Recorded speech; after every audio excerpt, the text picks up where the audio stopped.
All right. Well, I'm so excited to have Laura Sullivan with us today. Laura is technically called a hair balancer, or I don't know if that's exact, holistic hair care.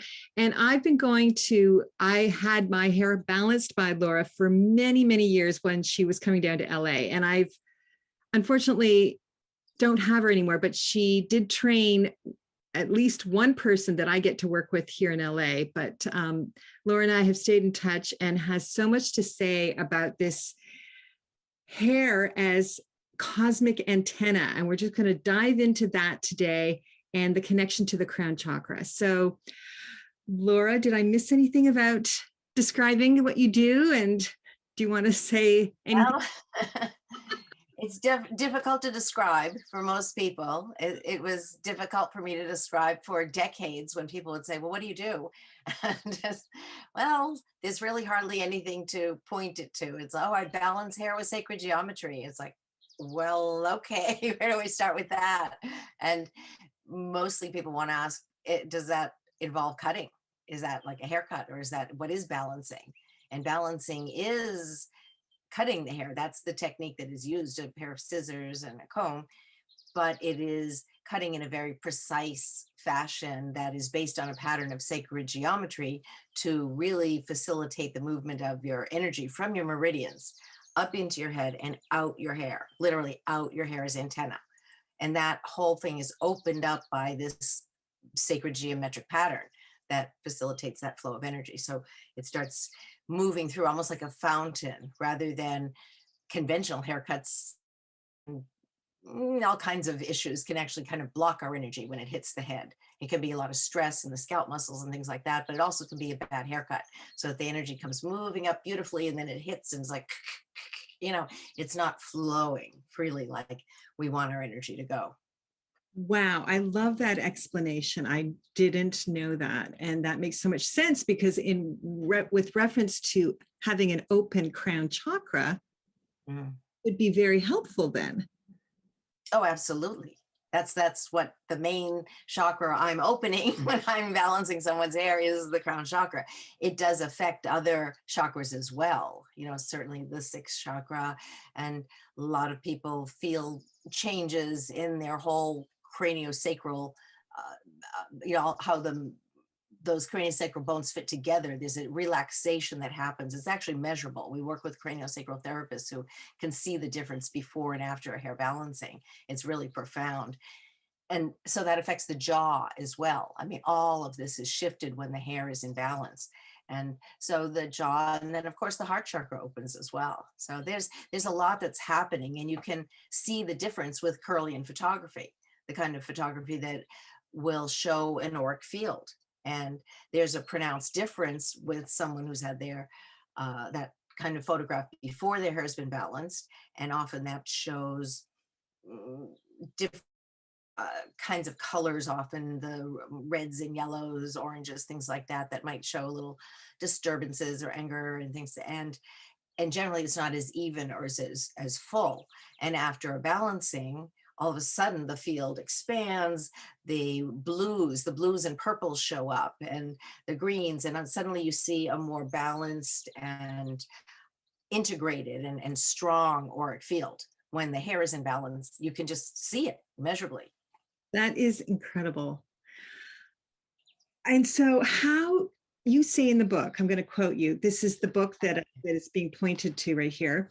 You say hair picks up information and awareness. Oh, totally. How can you just say more about that? Well, let me start very basically with the fact that we are covered with hair. Right.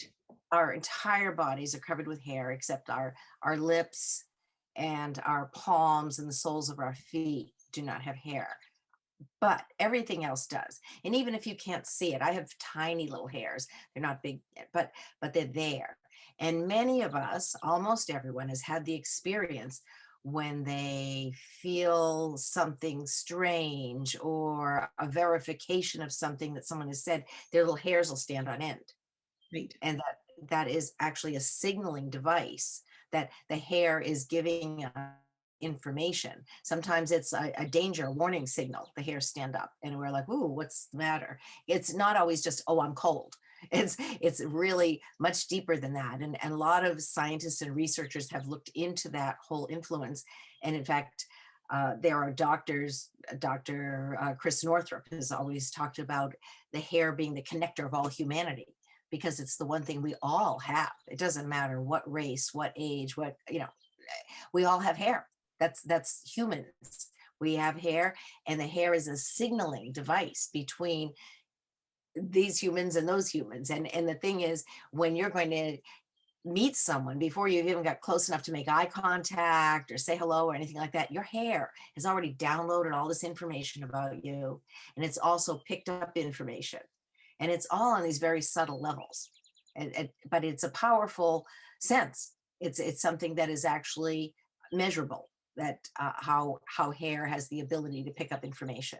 And I know it sounds woo-woo, but it really is a sixth sense that we have that's available to us if we would just awaken to it and know that it's available, instead of deadening it off with most of the practices that we do with hair.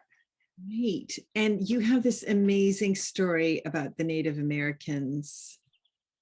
Well, it's not my story. It's actually just a telling of what happened back in the Vietnam War days, when our armies and Navy, everybody were drafting young men. They were drafting pretty much anybody who wasn't in college to go and serve in the Vietnam War.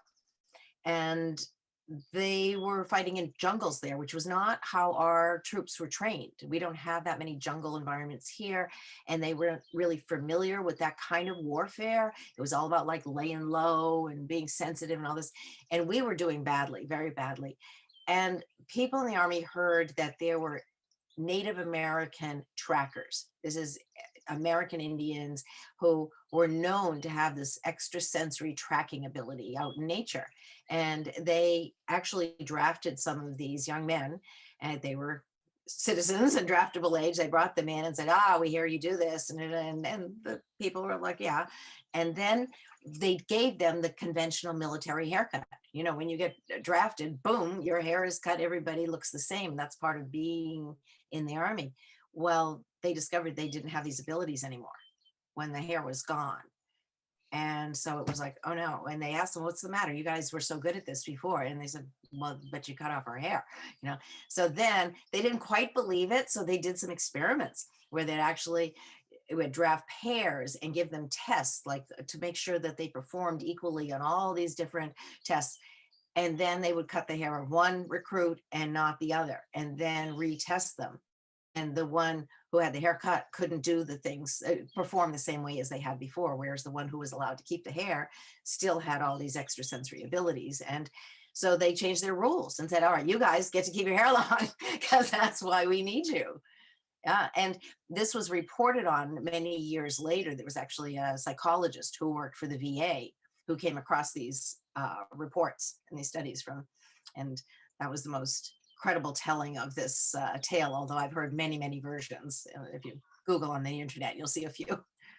So can you just sort of explain sort of how, so they were more aware with the longer hair, with their, I guess, it's like you said, it's not also just about the length of hair you're talking about, it's how it's been treated or cut.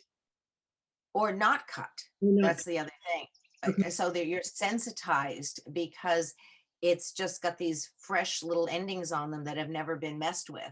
And so there's a sensitivity where they're just kind of feeling the ethers and coming up with information. And so it's not just about you hearing somebody crackle and, break a twig or something. It's really an ESP, an extrasensory perception that you're getting through the hair, but they get it through the hair on their heads as well, because they just let it grow and they've become used to sensing information from that source. It's a practice thing.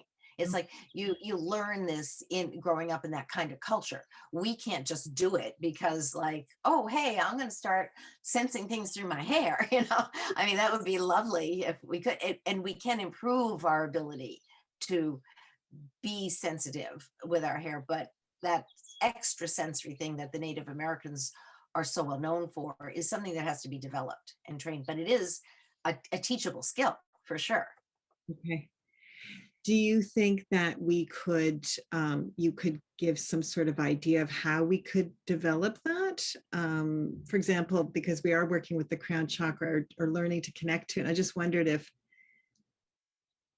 in addition to getting your hair that's right, that would be the first. Well, balancing your hair is basically the way you can maintain your hair in a beautiful, healthy fashion that works for you while you are still honoring that power and energy in the hair. Now, I'm not sure if you realize that actually a fifth of the world's population are Sikhs. And the Sikhs, the Sikh religion, a fifth of the people in the world are Sikhs, and they don't cut their hair at all. It is forbidden. We're talking, they don't shave the armpits, they're not shaving the legs, there's no beard hair shave, no, because they consider every single hair a sacred gift from God, every hair. And they are totally into the power and energy of that hair. And so to them, removing even one hair is a defilement of the gift that God has given you. And so they are more attuned to their hair as an aspect of their power in the world. This is, and then it's not like, oh, I just have a layer of fur and protection. It's not that. And then in fact, even their head hair is always wrapped up in a turban of some sort to protect it. And the hair is actually woven into the cloth, because it served to protect them when they were warriors. Of the Hindu religion, they're supposed to be all very pacifist, but the Sikhs were like, oh no, we're not going to just lay down and take it. They became the warriors. And part of that was using their hair and wrapping it into these turbans because it became a protector on their head. And their hair, didn't just sit on top, it was like woven through, so it stayed on there. And then if the people hit them in the head with weapons and stuff like that, this was a protection for them.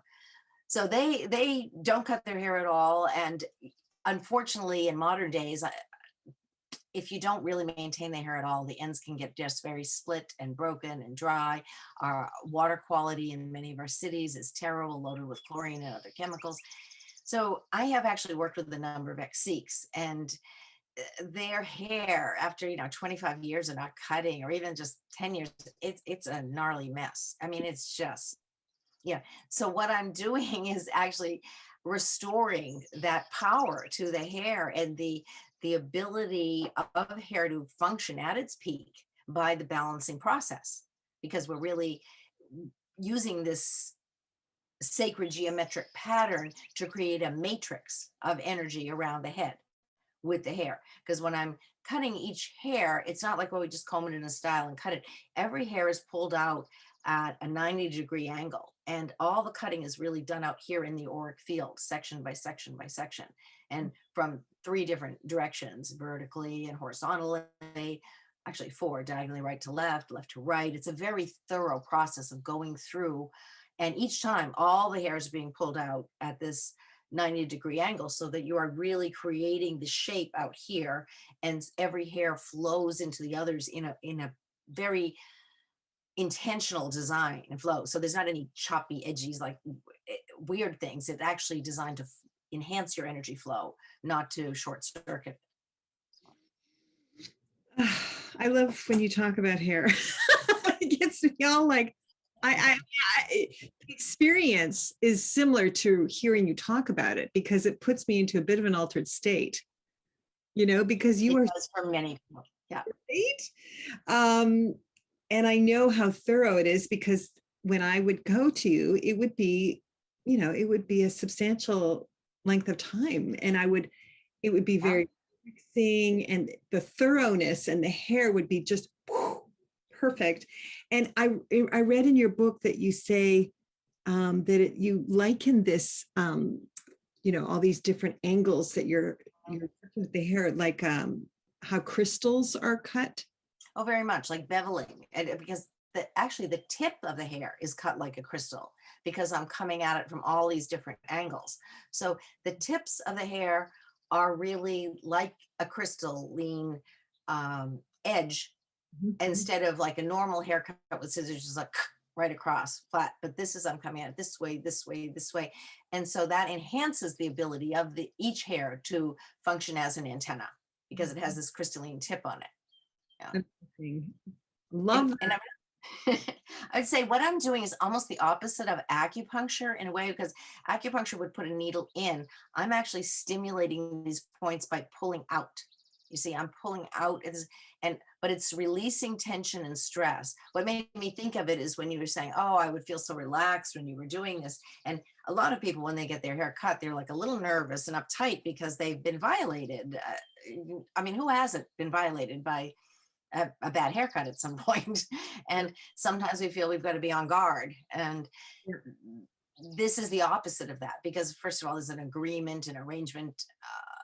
Before I even start, before I even pick up the scissors, we know exactly what's going to be happening.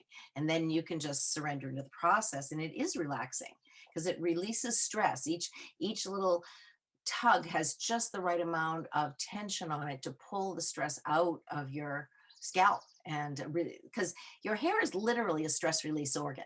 Your hair is releasing, I mean, your body's releasing stress through your hair all the time, all the time. And normally it just does it on a regular daily basis, except when we're overstressed, when we're like really freaked out and it can't process it fast enough. That's when our hair can get really damaged, like fried, split. After I saw many clients after 9/11, and that was such a high stress time in this country. And there were people whose hair was like perfect just before that, and then a few months later, the ends were destroyed because they were just on edge so much. And stress destroys B vitamins and trace minerals, which are two major building blocks for hair.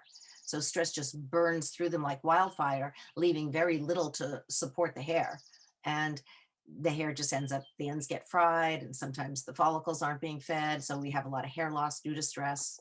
In fact, right now, because of COVID and both things, people getting sick and having the physiological stress, so the hair starts falling out a couple of months later, or just the emotional stress. Stress can be physical, mental, emotional, and just being emotionally scared and worried all the time, we can precipitate hair loss because that kind of stress again destroys or burns through the nutrients we really need for good, healthy hair growth. And you also shared with me back then that the scalp itself can be more flexible and more malleable, that it gets tight. Totally. And you were It showing should me, be. you were like doing things to your scalp that I could not do at mine. And I was like, oh my God, you've got a really nice loose scalp there. Can you Well, we all want to achieve a loose scalp. Unfortunately, a lot of our stresses are mental. yeah, And that means that our scalp muscles hold that tension and stress. And when the muscles here are tight, then the follicles that are actually the bulbs that are holding the nutrients for our new hairs to grow from, those follicles are embedded in the muscles. They are right next to them. And if the muscles are tight like this, then the follicles are squeezed like this and they can't hold nutrients. But when you relax your muscles and they are very mellow in your scalp, then the follicles can kind of plump out like this and they have all this room and they can hold all kinds of nutrients. The capillaries come by and drop off all this good stuff and they're full of it. And then they grow healthy hairs that come out because they're full of this. But again, you get tight and tense and then it's like, ugh, and you can't really hold the nutrients. So then hair falls out. So one of the things, and it's really not difficult and it's totally free, is massaging our own scalp.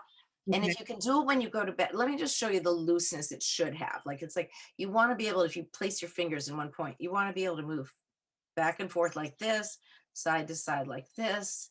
Like I'm not moving my fingers at all. They're in one place, but the scalp itself should have that kind of flexibility. I Yeah. mean, And not yeah, that's good. That's good. Yes, that's very good. And so if you only have acute tension, you can soften that up in just some movement, some rotations up and down, back and forth. You can get it moving. If you've got chronic stress, it takes a lot more work to loosen up those muscles. But I need to tell you the most amazing thing that I saw just a month ago. I have a client, she is in her late 70s, and she's really concerned about hair loss. Her hair is all white, beautiful white head of hair, but she was thinning along here quite a bit. I mean, noticeably. When I saw her last time, I had to admit, yeah, it's happening. And I told her, I said, at night when you lay down on your pillow, just take your fingertips and just massage this area like this. Just nice little rotations. Let this be really relaxed. And of course, it helps you sleep tremendously too by relaxing. I need to do it for that reason, amongst all the other reasons. Well, the thing is, she came back to me 2 months later, and not only did she have a ton of new hair growing there, I mean, a lot of new hair, but the new hairs, half of them were coming in black. And I was like, what? You've had white hair for years. What is this? But that putting her attention on there and giving it energy. Yeah. I mean, we all know what you put your attention on, increases, and but this was, and also if you think while you're doing it, it's like, I love all these new hairs that are being created. I love all these thick, new, strong hairs. And like, if you accompany the action with the thoughts that you're trying to realize, your brain does not really know the difference between what you're imagining and what's real. So you're saying this and giving gratitude for all this thick new hair and everything. And it's like, oh, I guess we have thick new hair. It starts making it for you because it subscribes to that reality that you're putting out. It's kind of like a lot of philosophies out there that. Yeah, absolutely. And I love when you say in the book, your hair wants you to be happy. Totally. Totally. Your hair has a consciousness. People think it's just dead cells hanging off your head. I mean, that's what hairdressers have been taught. Right. Because so many of the practices that hairdressers do are harmful. And if they believed that hair was alive and had a consciousness, they couldn't feel good about doing those. So it's much easier for them in the industry to teach, oh, hair's just dead cells. Don't buy it. Yeah. And that serves them. And yet the irony is they're always trying to sell you products by saying, this will make your hair healthier. Right. Well, how do you make something dead healthier? How does that happen? If it's dead, Right. isn't it dead? You don't get healthier deadness. I mean, it's just, but that's the industry for you. That.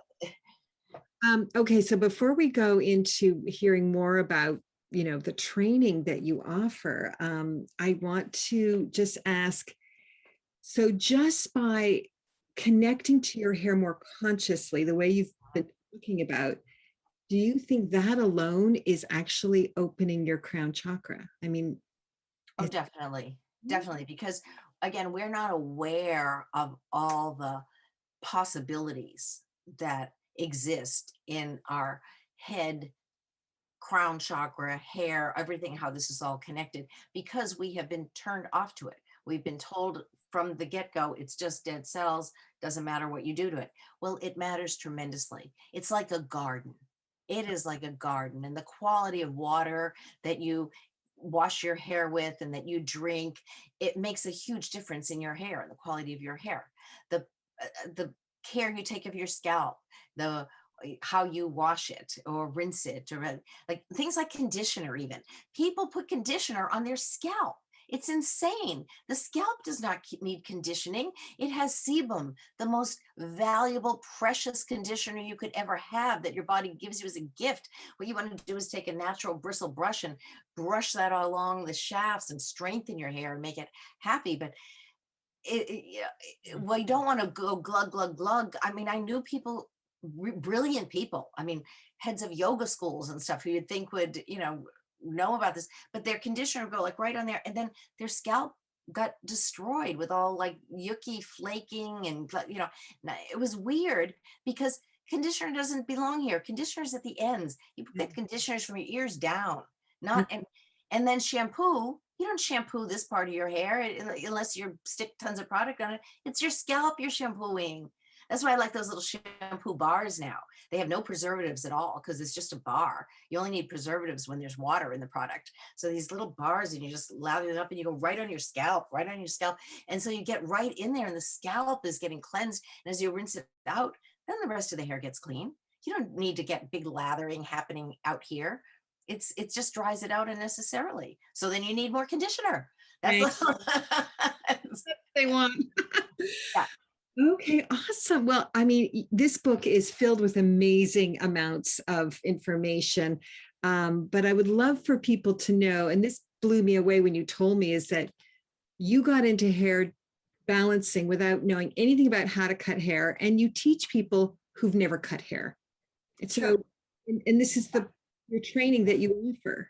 Well, then I also have taught a number of really advanced hairdressers who've taken every training that they could in the world. They've studied Vidal Sassoon. They were trainers for Trevor Sorby and all these different, highfalutin brand names in New York and in Europe. And these people, after they've done these kind of trainings, they found me, and it's kind of a little esoteric thing. It's like, and it says, speaks to them, but these are people who've been the top of their game out there for 20, 25 years, a number of them. And then they take this and they're like, oh my goodness, everybody should cut hair this way. This is like unlike anything I've ever done before. And it transforms how they work, even though they had patterns built into them for years of, that's how you do this cut and that cut, because it's not about putting a cut on somebody's head like, oh, here's this style, this will look good on you. It's very organic. It comes from the curvilinear structure of that client's head. It comes from the quality of their hair and what that can do. And it comes from the communication of how does that person want to project their image to the world, because the hair does that. The hair, as I said, downloads all this information about you, and so much more important than our clothes. We can change our clothes, but the hair's with us 24/7. And you want it to look good when you wake up. You want it to look good when you're out. You want it to look good if you get out of the pool or whatever. And so the hair balancing strives to make hair just very organically part of you for no matter what you're doing. It's going to always look and feel great. You don't need a blow dryer. You don't need to be setting it. I'm the queen of wash and wear. That's the, You're and I try to free up everybody. And if they want to use those tools for curling and drying and stuff, those are styling options. But I don't create anything that requires that. And I don't teach that anybody should create styles like that. It's about liberating people. I've had people, particularly with this COVID situation, come back to me over a year, like 15 months later, and they're like, I haven't had my hair cut in this whole time, but it just grew out so beautifully. And it's just like, it's longer than I like it now. So let's do something. But, they've been amazed how it evolves into something else and something else. It's not like conventional haircuts that are designed to look bad in 6 to 8 weeks. So you have to go back and fix it. right. I know my hair lasts forever with this hair balancing, and it's gotten thicker thanks to you. Exactly. It's a different approach. Yeah. It's almost the opposite of cosmetology, the whole approach. Right. And so your training is, do you want to say more about it? Yes, actually, the trainings have been on hold. Well, COVID, I can't have clients. I had to cancel the ones last summer because I can't have people fly across the country and stay here, there on the way. And plus I have all these live models. So I have a waiting list around here of people who love to be models for my trainings, but I just can't be having people in and out. It's just too much right now. So I am, but I do have the holistic hair care workshop that can be done as a online type of thing, or even on a Zoom with me, this kind of thing like this. So instead of showing up for it, we can do that this way. But the seminar where you learn the technique of how to do it, that's another 6-7 days that is done in an additional segment. And that has to be in person because it's all doing it. It's all about doing, seeing me doing it yourself, so it's very experiential. And the follow-up is again many months later when you come for the advanced, because you in that intensive you can only learn so much and take in so much at a time. So then you come back later to learn more advanced techniques and more complicated styles, things like that. But it's interesting because I can have, and I've had in the same class, hairdressers who are experienced and have worked for decades, and a student who's never cut hair before. And both of them can learn this equally as well. I mean, because you're starting fresh with a whole different approach. So it's not about your experience. That is really incredible. I wish I wanted to do it because from you. Well, it's really a healing art. It's a holistic healing art. It's It- not cosmetology. Yet it does give you fabulous hair that transforms and becomes like the most amazing hair you could have naturally. But it's not coming from the same place as cosmetology is. It's in fact coming at it different, the opposite approach, because it's all based on nature. It's all based on how what's the best way naturally to take care of your hair and seasonally. So we look at the rhythms, we look at the day to night rhythms and the monthly rhythms and the cycles of the moon and how those affect your hair, and then the cycles of the seasons and how those affect your hair, because every season your hair is different based on what's going on with the weather and the climate where you live, and there's different ways to teach it, to take care of your hair, I mean, based on these changes. So it's all based on nature, whereas cosmetology is pretty much all based on uh, chemicals and science, and that's the approach. So it's like, I mean, they're polar opposites, but both want to achieve you being happy with your hair. That's, yes, two different roads to Rome. yes. Well, I love how you've talked about all of this here. And is there anything else that we might not have covered that you'd like to? Well, I'd just like to say, and no matter who is listening to this, even if you're not a person who is drawn to this work, if you know somebody who is into holistic healing, who you think might have some interest in working with hair, mention it to them. Have them go look at the website, Hair Harmonics. It's hairharmonics.com. Or if you know a hairdresser who you think is a little metaphysically oriented or into natural healing, things like that. I mean, not if it's somebody who just totally loves coloring your hair 18 different colors and stuff. There's a place for that, but this is not that. This is much more of a holistic, natural approach.